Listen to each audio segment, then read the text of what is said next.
بلوچستان کے شہر جعفر آباد میں خاتون S S P Faryal Farid نے تعیناتی کے بعد پہلی بڑی کارروائی کرتے ہوئے 10,000 لیٹر سے زائد کچی شراب اور چرس برآمد کر کے 6 افراد کو گرفتار کر لیا۔ گدروشیا پوائنٹ کے نمائندے کے مطابق جعفر آباد کی خاتون S S P Faryal Farid نے پولیس تھانہ ڈیرہ لہیار کے ایس ایچ او طارق حسین لاشاری، سی آئی اے انچارج طارق مری اور eagle squad incharge Tariq Maharani سمیت پولیس کی بھاری نفری کے ہمراہ ریلوے پھاٹک کے مقام پر شراب کی بھٹی پر چھاپہ مار کر 10,000 لیٹر سے زائد کچی شراب، بڑی مقدار میں چرس اور شراب بنانے والے آلات برآمد کر کے شراب بنانے والے 6 افراد کو گرفتار کر لیا۔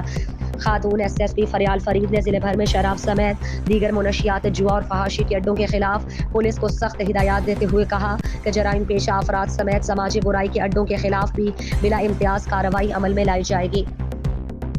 مزید دلچسپ معلومات اور خبروں سے آگاہ ہونے کے لیے Gedrosia point Facebook page, Instagram, Twitter کو فالو اور یوٹیوب چینل کو سبسکرائب کریں۔ بیل آئیکن بٹن دبانا نہ بھولیں